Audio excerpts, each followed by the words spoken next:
new LinkedIn Hiring Pro can't undo your last hire, the no-show. Who set you back because they didn't show up on day one, or day two, or ever again. And now your product launch is delayed because you're talking to alien abduction podcasters to track them down. But LinkedIn Hiring Pro can help make sure your next hire sticks. In fact, businesses who use LinkedIn are 24% less likely to reopen a role in the next 12 months. Hire right the first time with LinkedIn Hiring Pro. Post a free job today at linkedin.com/quality. This episode is brought to you by Accenture. When your advertising operations fall out of sync, everything else follows. Spotify and Accenture are working together to reinvent the rhythm of ad sales, using automation, analytics, and smarter workflows to simplify campaign delivery and access better data across the business. The result? Less time spent on operations, more time connecting brands with the moments and fandoms that matter most. Learn more at accenture.com/Spotify. This summer, say I do. I am marrying a stranger. Like never before. Am I crazy? It's a whole new Married at First Sight on Peacock. Thank God I woke up in love. With new experts. My name is Dr. Lisa. My name is Paul Brunson. More couples. This could be the start of a very successful marriage. And more surprises. Or maybe not. Everything is just not enough. You're a little bit crazy. I don't know what's gonna happen. I want my fairy tale ending. Married at First Sight, now streaming. New episodes Thursdays, only on Peacock. 100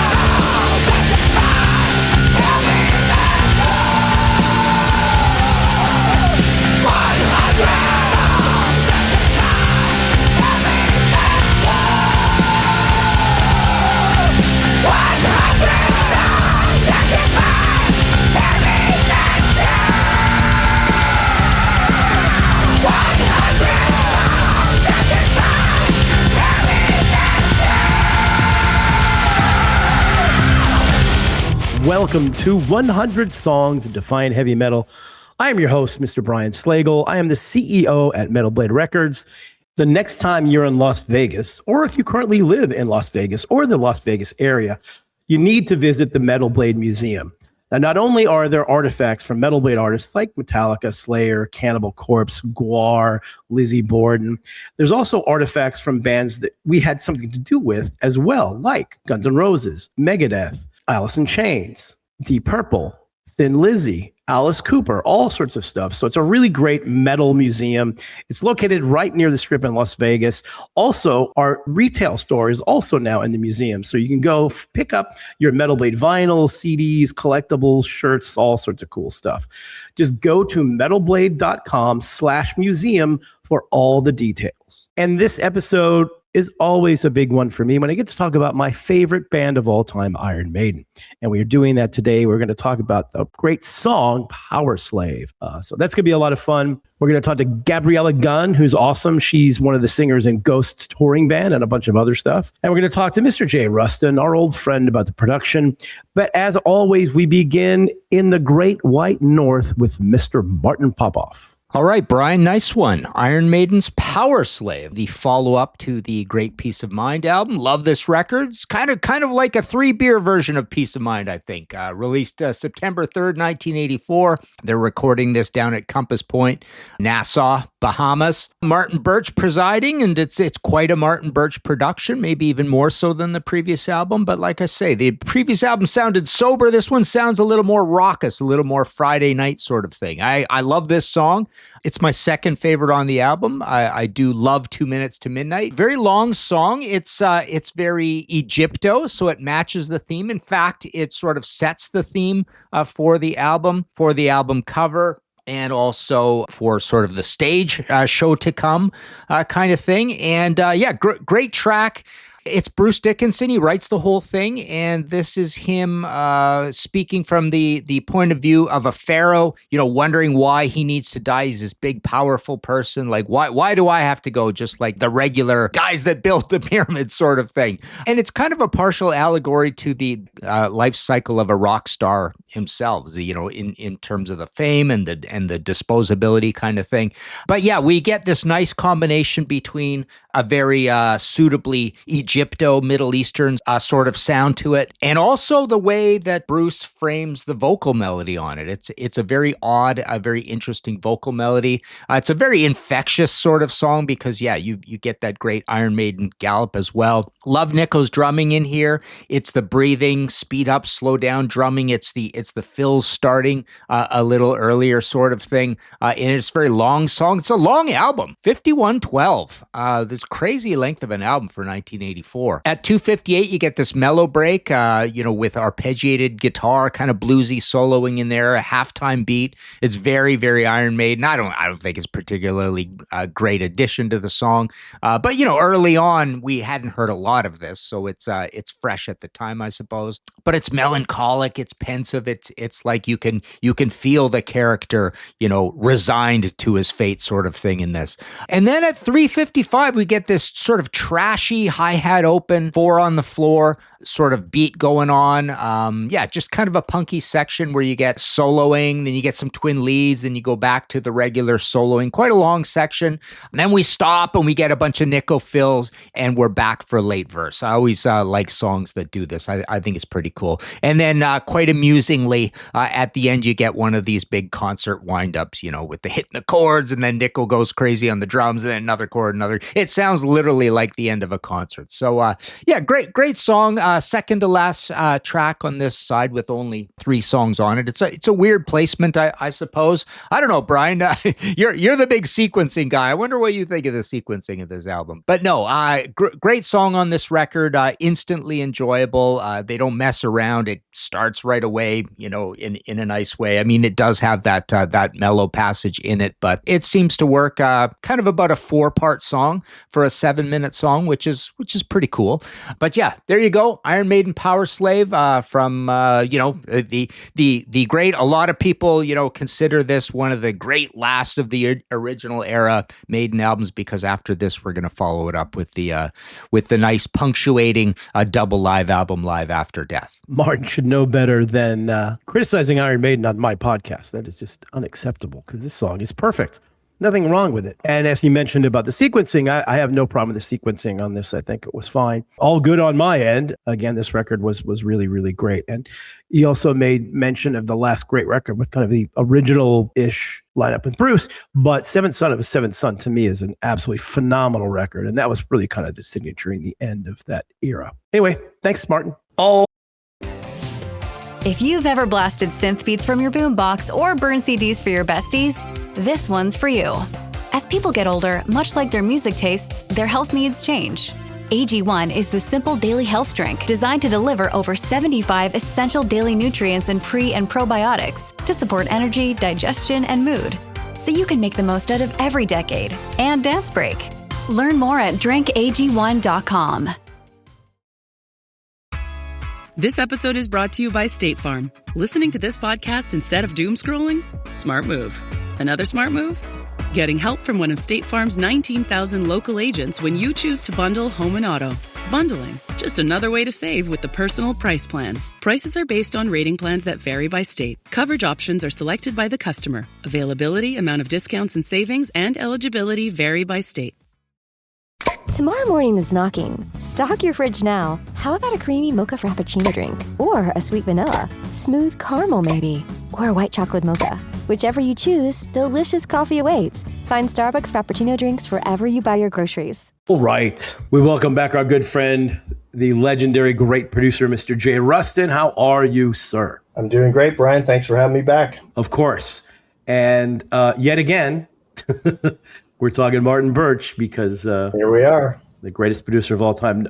No offense to you, by the way, but you're up there. Son Bacon. No, just kidding. You're up there. Martin is the best. There's many best, but he's the top for rock and metal. Yeah, so we're talking Powerslave, the song Powerslave, off the record Powerslave, obviously.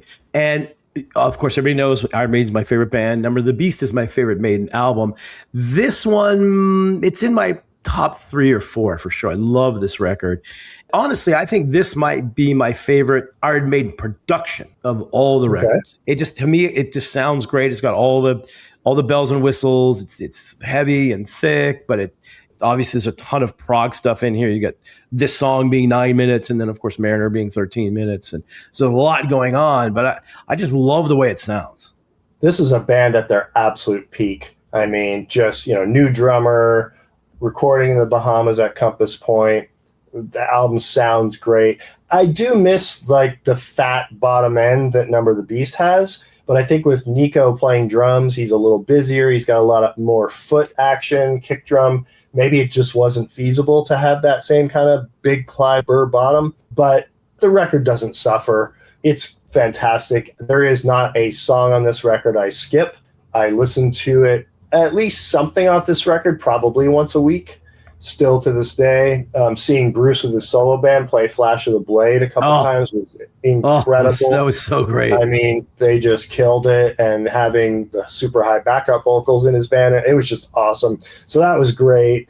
As a teenager, I learned how to play pretty much this whole record on bass. I would just sit in my bedroom and play this record top to bottom, trying to learn every note, and I've had this conversation with like Frank Bello and many other bass players and musicians about Steve Harris and his songwriting. What I've come to discover, Brian, over the years is my favorite Iron Maiden songs are Bruce and Adrian songs, every single one of them. Interesting. 2 Minutes to Midnight and obviously Wasted Years and so many others. It's just, I love the Steve songs too, but I have a top 2 or 3 and they're all Bruce and Adrian songs. Interesting. Yeah, it's interesting because they're always a little bit different. I love them both. I think I go more towards the Steve Harris stuff because I like the big, long, epic songs. Hallowed Be Thy Name, Prime of the Ancient Mariner, Alexander the Great, Passchendaele, The Parchment. There's so many of these great songs. So I also love the Bruce and Adrian stuff too because it's a little bit different, and it's always the fascinating thing. I've been on this run lately where when I've been flying, I've started to go back and listen to the Bruce records. Like I'm doing it in order, like Brave New World and all that stuff. And it's especially on the second Bruce 2.0, the songwriting by Adrian and Bruce is a lot different than what Steve was doing. Both the lyrical content and everything else. It's really interesting to look at the dichotomy because it still sounds like Maiden. It's all Maiden anyway, but you see the difference there. I think more so than this record, although 2 Minutes to Midnight is that way too. And Powerslave, of course, Bruce Dickinson wrote the lyrics, which are always fascinating. It's one thing I love about Maiden too. They talk about interesting subjects. It's not the usual metal stuff. I mean, some of it is, but they're talking a lot about history and war and, a lot of interesting subjects that you just don't really know that much about. It's like getting one of these records and going through and reading all the lyrics, almost like a history lesson. Absolutely. And like as a teenager learning about the Doomsday Clock, like, come on, nobody was teaching me about that. And then producing on Monomarth and learning about Viking history. And, it's great. And I don't think metal gets enough credit for the bookworms, Rush and Neil Peart with his brilliant lyrics. And clearly Steve Harris is a World War nut. Like he's got all that history down and of course, much more ancient history. But you're right. Like these guys aren't stupid. They're intelligent and their music shows. It's classy. It's well produced. It's beyond how basic a lot of metal has become, which is unfortunate because I think this is what put metal and made it, even though it was getting any airplay. I suppose 2 Minutes to Midnight probably got a little bit. It certainly did in Detroit. A little bit, but not. I mean, Maiden's they've never had like a hit song, or they don't get played a lot even today on the radio much. No, but we've talked about Martin Birch over and over again. And one thing we haven't mentioned that I found fascinating, just kind of been doing research for a bunch of his stuff.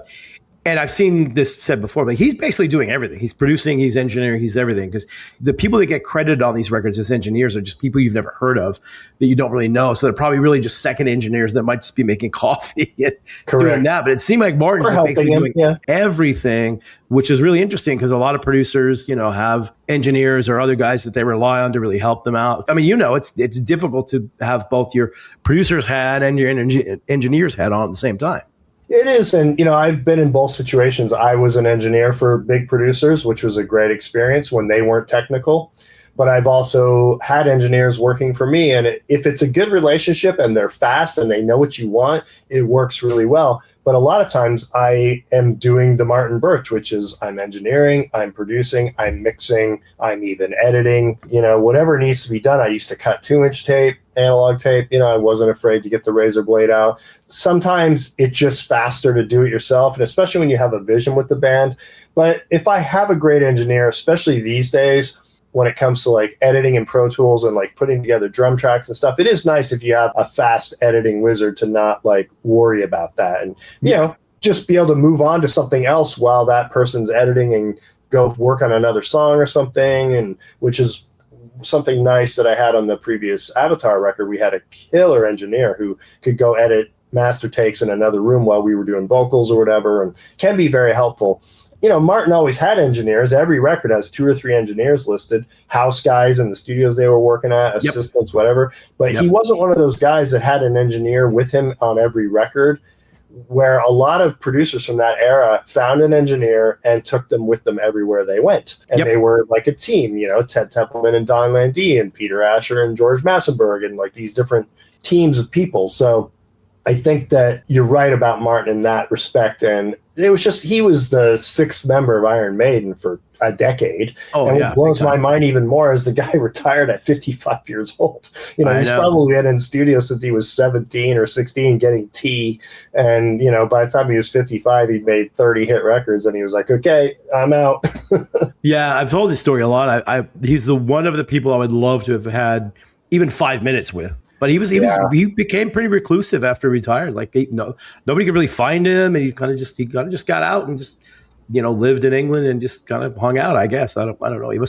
He had some other passions clearly, because you got to do something when you're that way. But back to this song and this record, I think one of the reasons why I love the sound of it, it's like I said, it's probably might be my favorite production of Iron Maiden, is they mixed it at Electric Ladyland. And I love that studio. It's an amazing place. The acoustics in there are awesome. And almost everything I've ever heard that was made there sounds great.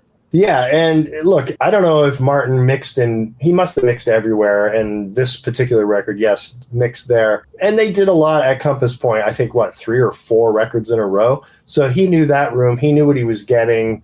Obviously, he just wanted to be in a more comfortable a room that had no issues, because I know Compass Point, as great as it was, there was a lot of technical problems down there with weather and, salt air and humidity. And so, you look at photos from these sessions and there's like a ladder with a bucket on it over the drum kit, from a roof leak and stuff. And I feel like making records like that pushes you to do something really great, because I've been in that situation. And then you get back, to a real studio to mix it and you're like, okay, everything's great. And we'll just chill and, work on a nice SSL and get this knocked out. So I imagine that's probably why they did that. And yeah, it sounds amazing. Clearly it was the right place to do it. And you don't get any window into that part of the process from these eras. No cameras, no social media, no nothing. So who knows? It might have taken them a week. It might have taken them a month. I'm very curious. Yeah, I think they were able to take their time. At least Martin was, because I think that I don't think the band was there for the mixing, because they had to go get into rehearsals for the World Slavery Tour.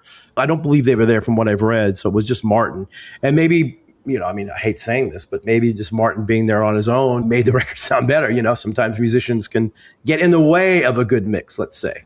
Well, I can say just as a listener, the latest 4 or 5 Maiden records that Steve's heavily involved in there don't sound as good. So I think you're right. And I prefer to mix alone, because if somebody's sitting next to me, it changes the vibe and it rarely comes out as good. And as you probably know, because you came and visited, when I mixed Coheed and Cambria, they wanted to be here, which for me was the first time in a decade anybody ever even made that request. And I said, you know what? Why not?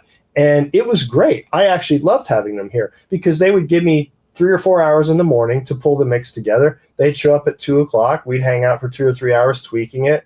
They'd go home or go back to their hotel, and I'd finish it and, send them another update in the evening. And we did a song a day, and it was awesome. And it just was a great cohesive relationship. I don't think I could do that with every band, but it certainly worked for them. And it absolutely, can work in that type of fashion. And I didn't record or produce the record either, so it was all new to me. mixing alone and having somebody come in when you get it to a place is always best, because it just gives everybody a more objective look at it than if they're sitting there nitpicking everything you're doing. Yeah, and when I mix stuff, I like to do it usually just Bill Matora and I, and mixing stuff. And the bands, I think you're right. The best way to do it is let us do our thing. Come in around whenever. Let's say we're mixing during the day. We'll start at noon. Come in at like 6 or 7, and here's what we got. Then you can say, okay, that's good, but this one part, and we'll make some adjustments. And that always seemed to be the easiest way to do it. You're right. Just having somebody there the whole time can be a little unnerving, I guess. Well, I've done that too, and you end up focusing on minutia because they have something in their head that they want to hear, and you end up focusing on odd things. And I don't think it's necessarily a good thing, but it's just the way some people like to work. Yep. The last thing I want to talk about in terms of production on this song and this record is, and we haven't talked enough about this when we talk about the production stuff, is mastering. Right. The mastering is such an important thing. And, George Marino, legendary mastering guy, mastering is such an important thing because when you're mixing everything and you're getting it all done, it's a little bit different now, but back in the day, it had to be prepared to be made into vinyl, which is a whole other process.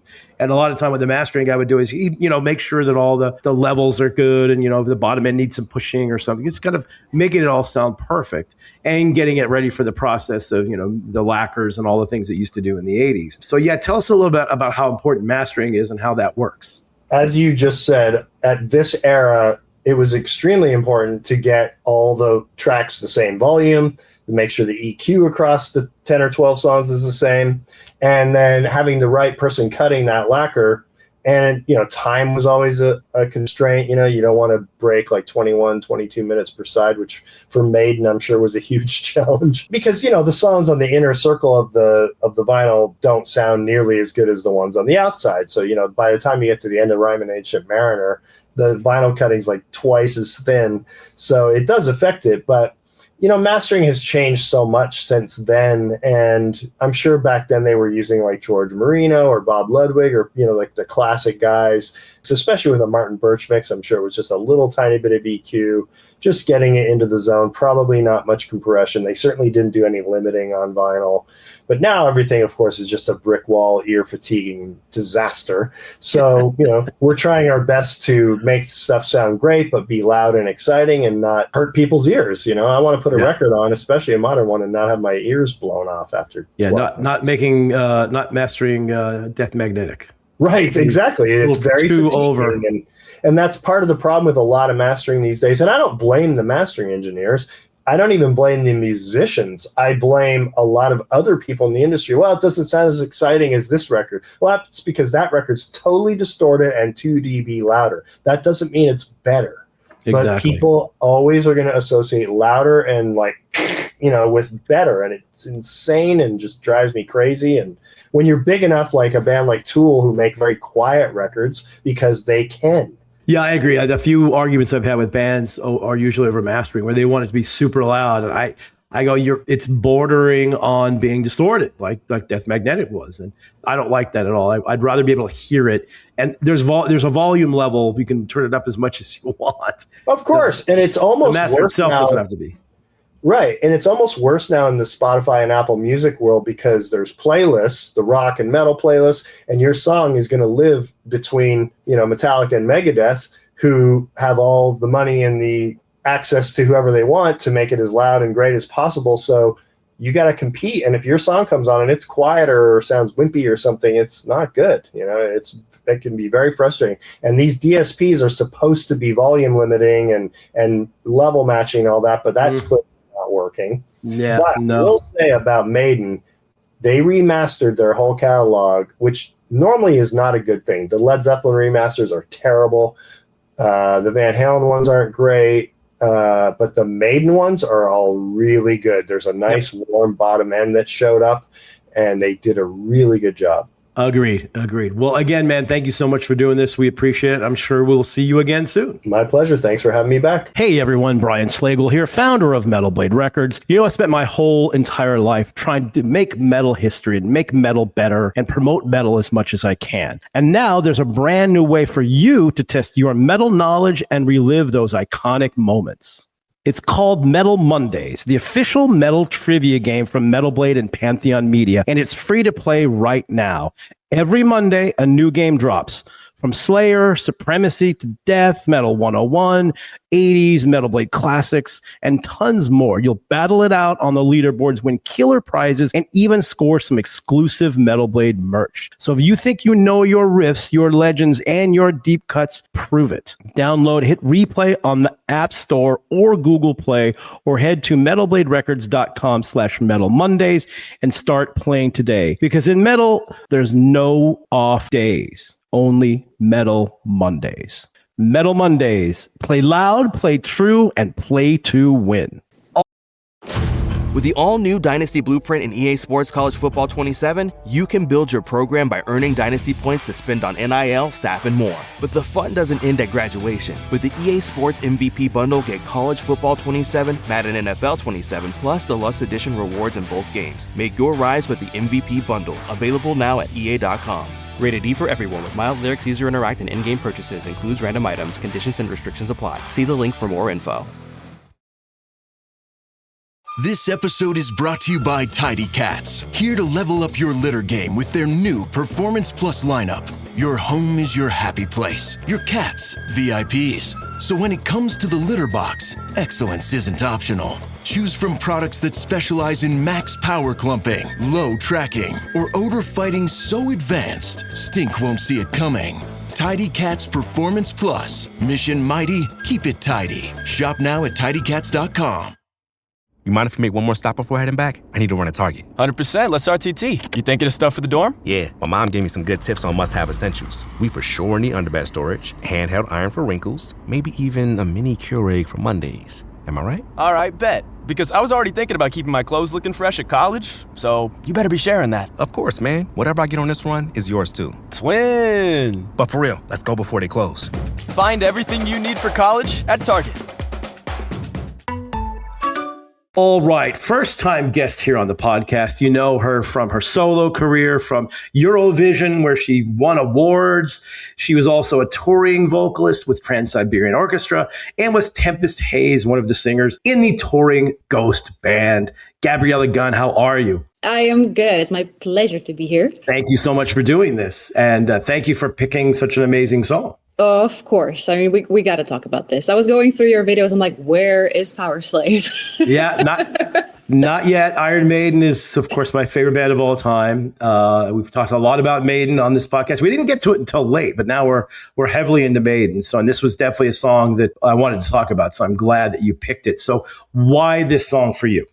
First of all, I wouldn't be a musician today without Maiden. I mean, that was, one of those moments in life that just, your life will never be the same. And that's what Powerslave as the record itself did to me when I was 13. So that was in 2006.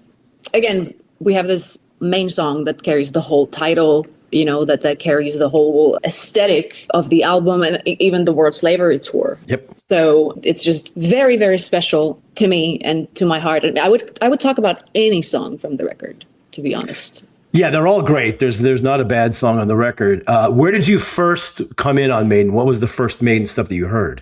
It's funny because my father, who's also a guitar player, we would always grow up, me and my brother, in the household that would play a lot of, I would say, like more 80s metal, because my dad was trying to be very tolerant towards my mother.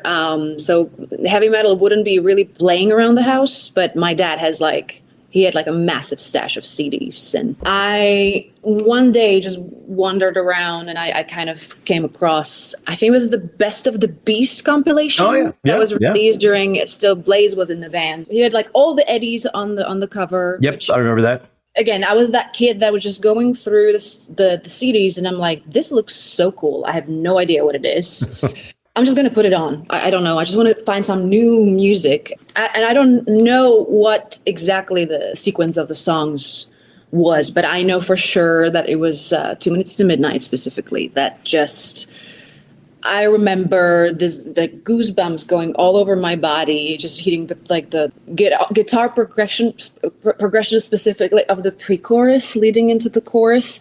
It was 2006. I was a teenager. Nothing like that you would hear on the radio. Yep. Not any of your classmates would ever listen to music like that. To me, it was like music from another space. And I just knew that my life will never be the same, because that was pretty much the day I made a decision. Like, if I ever can do anything in my life, I would love to do this. Nice. And I've been obsessed about Iron Maiden for 20 years now. But back to Powerslave, it's what I love about Maiden specifically, and that's why I feel like they are one of those bands that are larger than life, is the mythology and the stories. And I always thought that it was, Powerslave, that it was like about slave that is enslaved to the power. But actually, once I dove into it, it's a story about a pharaoh that is essentially, of course, considered a god, and he is immortal and he has unlimited power. And so it's a story that's of someone that is discovering that no, it wasn't true. It's false. He's dying. He needs to face the idea of death and what's coming after, and he's losing control over pretty much everything. And he's actually slave to the power of time. And I just love how much Maiden brought mythology and philosophy into heavy metal. They really are untouchable when it comes to that.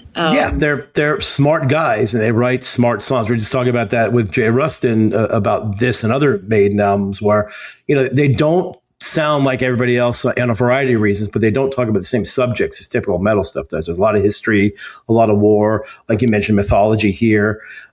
Just stuff that's really interesting that you learn about. You learn about things actually listening to Iron Maiden. Right. But what's crazy is they were like 26 or 27. I know. When they wrote Powerslave, like, how is that possible? To me, that's like they're still kids.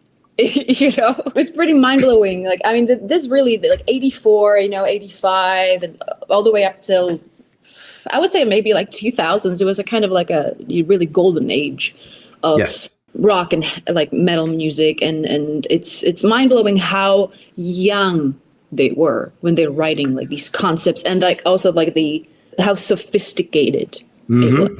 Well, they're smart guys. They're really smart guys, and especially Bruce. Bruce is one of the most fascinating people I've ever met, just because not only is he the singer in one of the biggest heavy metal bands of all time, he's also a pilot and he's a public speaker, and he does so many different things that it's really pretty amazing. I'll tell you a quick funny story about him. So this is when he had his first solo record come out, and there's something called CMJ, which is a big convention in New York, and there are all these panels and everything. I was hosting one of the panels, and we had a bunch of industry people there, and they usually would put on a couple musicians on it. So like Bruce was on it and Lemmy was on it, but the musicians generally show up 5 minutes before you go out, and they're just like, they just wing it. But you have to get there an hour beforehand and meet with everybody and kind of talk about what you're going to discuss. So I get to this table, and the only person sitting there is Bruce Dickinson. It's like over an hour before the panel, and I'm like, "What are you doing here so early?" And he's like, well, I'm on my own now and I'm doing a solo career. I really want to learn. And, he wanted to just soak in all the knowledge of how the music business worked. And, So when was it? When was it? Oh, this was when his first solo record came out. So it must have been 93, 94, something like that. Mm-hmm. But I was just like blown away because I hosted a lot of those panels. And again, the musicians come, Lemmy came in 3 minutes late, with a gigantic big gulp of rum and Coke or Jack and Coke or whatever he had. And of course he was brilliant, but it was really interesting just, and I've talked to Bruce quite a bit, but it's just fascinating that this guy, wanted to learn and was, he's a smart guy. So it doesn't surprise me that, especially because he wrote this whole song himself, was writing these sort of lyrics. And, same thing with Steve Harris, a lot of these, historical things. And it's really fascinating. Another one of the many things that I love about Iron Maiden is that they pick subjects that aren't normally talked about in not even heavy metal, in music, really. No. And I was shocked like later on when I found out how many songs actually Bruce wrote as a singer. It's it's quite unusual. And I would say my favorite album is the Powerslave, and then I'm kind of like in between Seventh Son of the Seventh Son and The Number of the Beast as the second place. And he wrote so many songs on Powerslave and Seventh Son of the Seventh Son. And I gotta say, when Adrian and Bruce left Maiden in 1993, that it was not just like a great guitar player and great musician leading the band. It was actually two incredible songwriters that left the band, and so it was just devastating. Maiden. It's. I was devastated. I wasn't born yet. Yeah, I know. It was a difficult time. Yeah, I am sure. I'm sure. I mean, it was shown in the documentary that I got to see it, that in America they pretty much went back to clubs, which is crazy. Yeah, it was. I mean, I, like a lot of Maiden fans, just didn't acknowledge that period of time existed, really.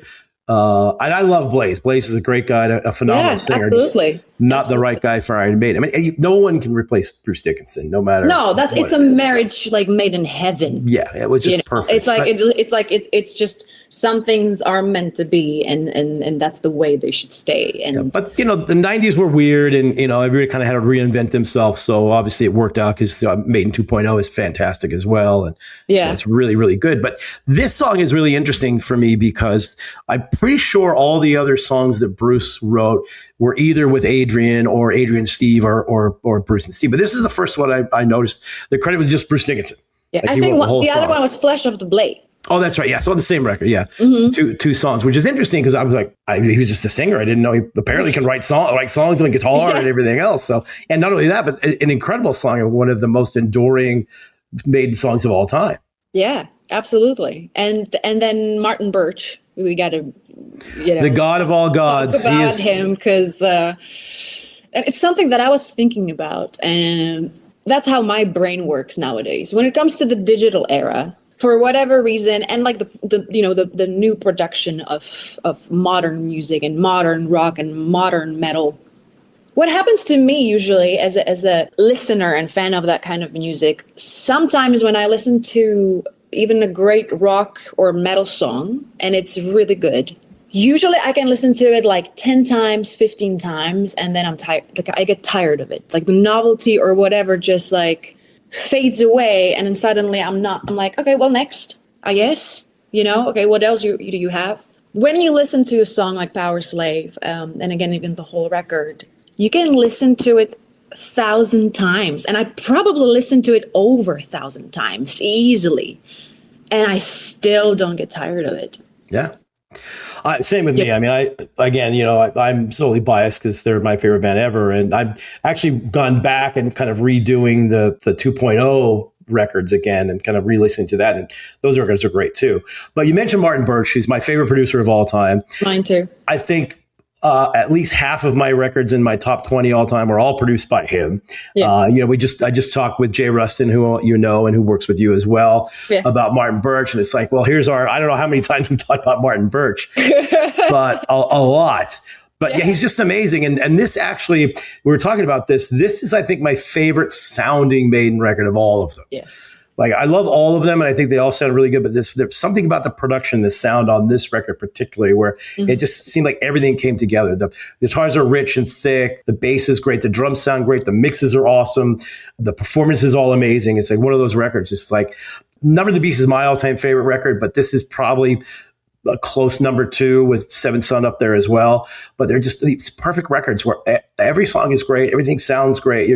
I'm just in awe. Like, I'm still, because I can't play any instrument or sing or anything. So I'm just in awe of listening to these incredible musicians doing this at such a high level. It's like, how is this even possible? It's impossible. Me and Jay, we spent, I don't think it was his birthday, just drinking tequila and listening to like all the records, for hours. And we were just like, it's impossible. Like, you cannot, how did they do it? It's like, how did they build the pyramids and how did they write Powerslave? Right. Exactly. Yeah. It's insane. It sounds, it's just that again, like that perfect combination of. I think that they recorded in Bahamas, right? Was it in the studio? Yeah, they recorded in Nassau in the Bahamas, which is aesthetically nice in terms of, you're on a beach on an island and everything. But I know the studio had some issues in it. You've heard, like AC/DC Back in Black was recorded there. They had a lot of issues, and it's wasn't the easiest place to record with crazy weather and all that sort of stuff. But you're still on an island. What I think I mentioned this when I talked to Frankie Bello, because they recorded down there as well. I go, how can you go to like this beautiful island with these beautiful oceans and everything and make angry heavy metal records? I don't know. I don't understand that. Like I go to like gothic place, like to some like chapel studio when I have to record my stuff, just to like be in the vibe. The cemetery is like right next to it, like that's the way that I cannot imagine to be on the beach and write like something about death. Like I love to write about, but I need a proper setting for it. Yeah, it works though. I mean, because all these incredible records were made down there, so there's definitely something about it that works. And Martin was just and again, I don't think that's how producers work nowadays. He was just capturing performance, incredible performance that somehow he managed to freeze in time. Yeah, and he's able to. I mean, look, I think part of his magic is that he was smart and picked the right artists, because whether it was Rainbow with Dio or Sabbath or Blue Oyster Cult, so many records, so many insane records that he made, and they're all really good bands and really good musicians, but he could pull it out of them. And we talked about them. He tortured he tortured Dio, he tortured Bruce for hours. Yeah, and sometimes you have to. We were talking about that. Yeah, we talked about that when we talked about Number the Beast, where Bruce was having a hard time with the opening of that song, and basically Martin had it in his head how he wanted to do it. It took him hours to finally get Bruce to get there, and then once Bruce figured it out, they were able to do it. I think by this point it was probably a little bit easier because they had worked together for a while and they were all pretty used to each other. I guess Martin was just reading people's books and stuff. He was like to play a lot of pranks on people in the studio, because you'd think there's like serious producer who would put out great records. Yeah. He loves to play pranks and kind of but he's English, so there's the English humor there, I guess, too. But I mean, the best producer, like I said, he's my favorite producer of all time, and I have so many records, and he's able to get everything. The music sounds great, the performances are great, and he was really doing it all by himself. Like he always had these just engineer guys you don't even know, they're probably just second engineers or whatever in the studio. So it's really his genius that makes all this stuff work. Absolutely. I'm like, he should have not retired. I know, you retired early, and just I think was it after Fear of the Dark when he retired? Well, he was 55 when he retired, so I think that might have been very young. Yeah, and he became kind of reclusive because nobody ever heard from him. I would have killed to have 5 minutes with him just to like ask him a couple questions, but it never happened. But still, I wouldn't shut up. He would hate me. I wish he was more like Eddie Kramer, because I've spent a lot of time with Eddie Kramer, and Eddie's great. He'll tell you stories for hours. He's amazing. He also produced some of my favorite records of all time too. But really good. I got to see this tour quite a bit too, which was really fun for me because I was old enough at that point and had a little bit of money. So I went to all 4 shows they played in LA where they recorded the live album. And then I went to 2 of the 4 shows at Hammersmith in London. And those shows were incredible. But first time I'd ever been to Hammersmith was that week. And, I'm from LA. I'm just figuring, we had Long Beach Arena, which is like 12,000 seats. It's a big arena. I just figured Hammersmith Odeon was a big arena. You get in, it's like 3,000 people. It's a tiny little arena. I'm like, oh my God, I'm seeing Iron Maiden. Oh my God. I saw Dio that same week, which is just kind of mind boggling. But such a great tour. And obviously you see the Great World Slavery live album. I got when I was growing up and I was a teenager, then for me, it was the repackaging of Word Slavery Tour, which was the Somewhere Back in Time. So in 2008. Oh, that's right. I never got to see it because my dad he asked me to either go to see Kiss or Maiden, and I already saw Maiden like a year prior to that. So we ended up going to see Kiss, and I kind of regretted that I didn't get to see that tour, but it was basically when they decided that they want to bring for the new generation like me, to bring the classical tours, and it was still amazing. Yeah, they're still amazing, and they still do that. They'll do a new record tour, then they'll do a classics tour. So I'm excited for the new one. I haven't seen it last summer or this summer yet, but I'm waiting for them to get over here. But the set list is pretty insane, so it should be fun. Yeah, I know. I want to see it too. I hope I can make it. They always sound good. So I want to get into your story a little bit because it's really interesting. So you're from the Czech Republic. And kind of the first thing you got into when you got into music was getting on these reality TV shows for like the competition thing. How did that all come about? Well, prior to that, I started a band when I was 13. And we did like covers and things. Like we sang like Whitesnake stuff and like 80s, and it was like 3 girls in the band, and we were playing clubs, and I was just doing like small gigs. But I was born in the middle of nowhere. It was really not just a small country, but also like a very small, tiny village. I've been to the Czech Republic quite a few times. Where at? Have you ever been to Masters of Rock? No, I haven't. I've never been to a concert there, but I've been there quite a few times because we had distribution there. I'm a big hockey fan, so I went to Prague to go to Jaromír Jágr's sports bar thing that he had up there. Who's also a big metalhead, by the way. So right. Great guy. So no, I've never been to that festival, unfortunately. Yeah, so it's kind of like it's like 4 hours from Prague, but it's very secluded and very small. What city? Like where I come from, it's called Kvasice. Okay. The closest is like Zlín. Yep. And then Vizovice is where the Masters of Rock festival is. And so to me, to be honest, I used going to a TV show or competition in a way, which was sort of like American Idol, exactly the same concept and thing. That's the same license. It was just for Czech Republic and Slovakia. So to me, it was like the way to get out of there and start learning and then just progressively getting more and more experience. I'm just happy that I've done it, because I wouldn't get this far, to be honest, if I wouldn't, because like I would never be able to leave that little small town. Yeah, I mean, that's always I always love stories like that, because so many musicians just come from the middle of nowhere. It's like, well, how did you get here? It's like, well, I love the music so much, I had to find a way out somehow. Exactly. And you use whatever resources you can, right? That's literally me, like sitting on the wall of a cemetery when I was 15 and just telling my best friend, is like, I don't know how, but I have to figure out how am I going to get out of here. So how did you end up getting on the show? Well, I mean, they had like a casting, like in a close to us. So I got through an audition, and the judges, they loved it so much that I basically went all the way up.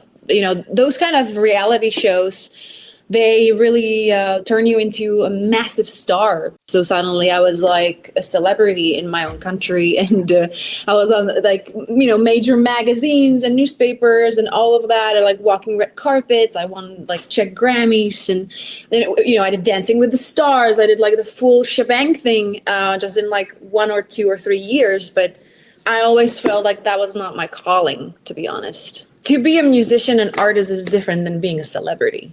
Yeah, but like you said, you have to use whatever resources you have. I absolutely did. Yes, I did. That's great. I earned enough of my own power and my own money, so I could go to the U.S. and study singing and learn English, and then so progressively I would start recording my videos on YouTube, and we would publish that.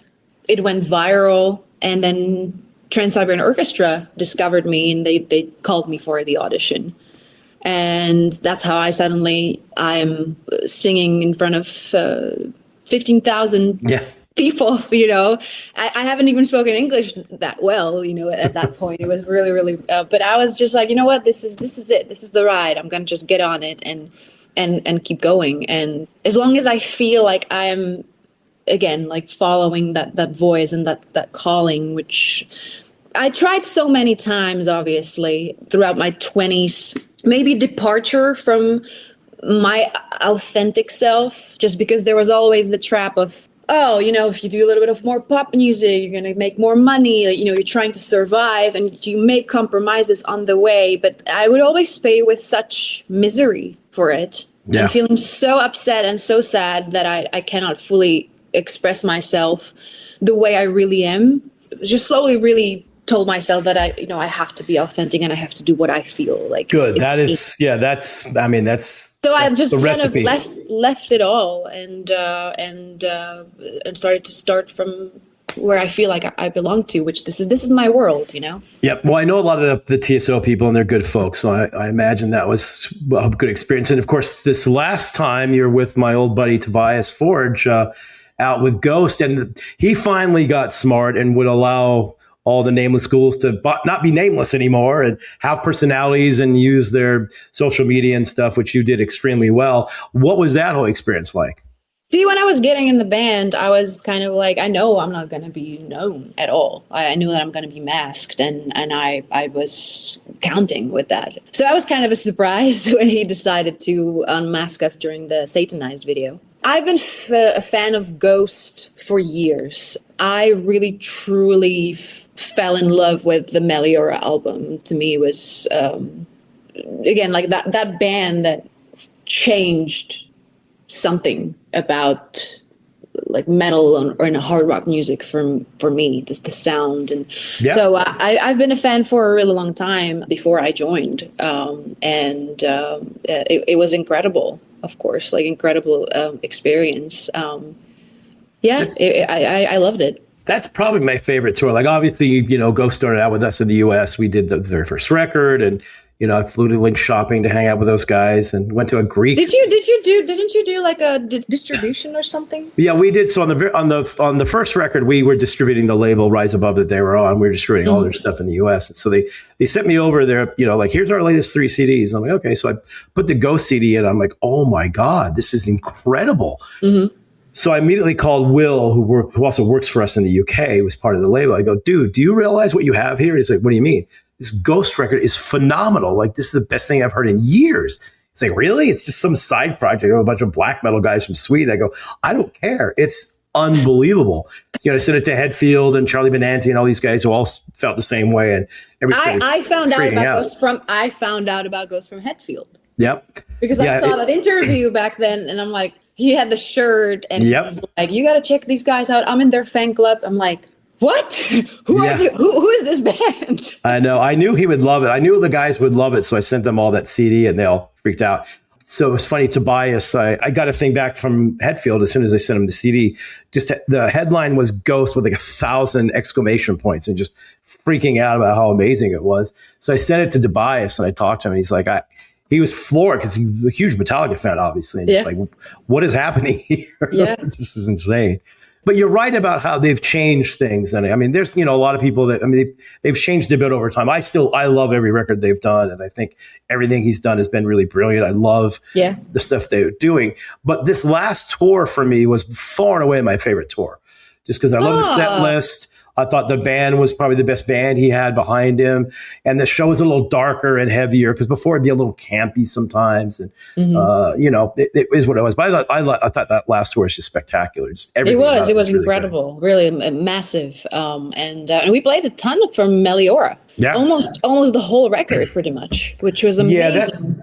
That record's the one where I think he really kind of figured it out. Like, the first record is incredible, but they were just making it to make it. I don't think they ever thought anything was going to come of it. And then second record, they had a lot of pressure to make something. Then Meloria came out. And it's like, oh, this is like really next level stuff. And then ever since then, it's all been great. Right. Absolutely. Definitely. And I always love like that he also referred to, even when you look at like his album covers and things, like it's pretty much like Derek Riggs, like a little bit inspired by that very intricate and attention to detail, to even making covers or the albums for Ghost. Like 100%. And Maiden had a huge hand in Ghost success, actually, because when they had them do the US tour with them opening them, a lot of people didn't know who Ghost was. And there was a very much, but I love this about bands, there's very, very much a love or hate. Like, you either loved Ghost or you hated them. And that's perfect, because you don't want somebody to go like, it's okay. You want some people to be passionate loving it or passionate hate it. It's perfect. And that's the way Ghost was. And a lot of my friends, I'm trying to recruit everybody onto this thing. And a lot of my friends weren't quite on board with it. But that tour changed everything because so many people went to that tour. And I said, just give it a chance. And they went and they saw how great it was and they became fans. And you could just see those shows where he come out, they have their fans there, but it's, not a lot of the audience. And by the end of the show, the entire crowd's hands in the air, screaming, going crazy. And yeah, that was yet another great thing Maiden did, kind of, helped Ghost out quite a bit. Yeah. Too, awesome. I mean, they were really they have a sense for what is good. Yeah, amazing. So what's next for you? What's on the horizon here? Well, I'm working on my own project, my own band that I'm kind of putting together, and I work with Jay Ruston, who mixed and mastered stuff. Next to Martin Birch, one of the best. Exactly. So it's been pretty cool. It's been pretty exciting. I feel like I finally could truly write music from my heart without any expectations or firm, rigid boxes or things where it's just like, look, I'm going to write out of my own story, my own experience, and I'm just very lucky to work with great musicians and great producers and great people like Jay. So we're putting this together. So far, it's doing pretty awesome, and I would love to ideally release the whole shebang thing pretty much in the second half of this year. Well, you're doing all the right things with the right people, so that's good. Yeah, I hope so. And then where can they find you on social media to follow your adventures here? To be honest, I'm not like a TikTok girl or anything, but you can definitely find me on Instagram under Gabriela Gun. By the way, you don't have to be on TikTok to be part of TikTok. I've learned that where we had a couple bands on the road once and they were like, wow, there's a lot of young kids here. We haven't seen that for a while. I said, well, you know why that is? And they go, no, what? TikTok. They go, we're not on TikTok. I said, you're not on TikTok, but your fans are on TikTok. And that's how people discover music. I've even discovered a lot of music through TikTok now, too. No, absolutely. So you don't have to be active on there, but you're on there no matter what. So absolutely. I mean, Mary on the Cross, when exactly, it was not even viral. It was like explosion. Uber viral. Yeah. And that was just viral. That was just a fan thing, too. Like the band didn't know about it. Nobody knew about it. It's crazy. Yeah. It's good stuff. Absolutely. Well, thank you so much for doing this. Really appreciate it. It was a lot of fun. Yeah, that was awesome. I mean, we could talk for hours. I'm telling you, come to LA, me, Jay, we get drinks, and we can for hours talk individually about each Maiden album because it's never ending. That's easy to do. That's easy for you to do. So we'll definitely do that. All right, that'll do it. Always fun talking Iron Maiden. Great to talk to Gabriela Gun about that. She was super cool and knows her Iron Maiden. Love the stories. Always Jay Ruston. Always great talking Martin Birch with Jay Ruston. Of course, Mr. Martin Popoff. Lizzie Borden for our theme song. And our producer, Kristen Blatt. He makes everything roll here. So thanks to him. And we'll see you guys next episode.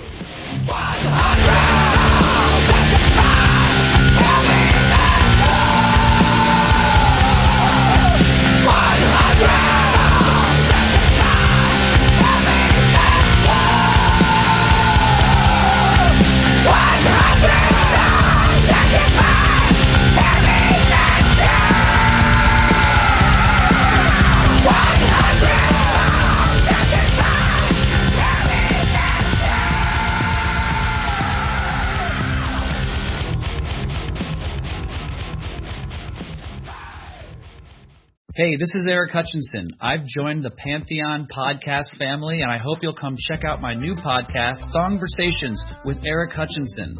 Each week, we find out what music matters most to the people who define our cultures. I interview famous guests like actors, musicians, comedians, politicians, and everyone in between. We listen to music together, and we talk about the soundtrack of our lives. It's funny, insightful, revealing, and it's a great way to discover new music.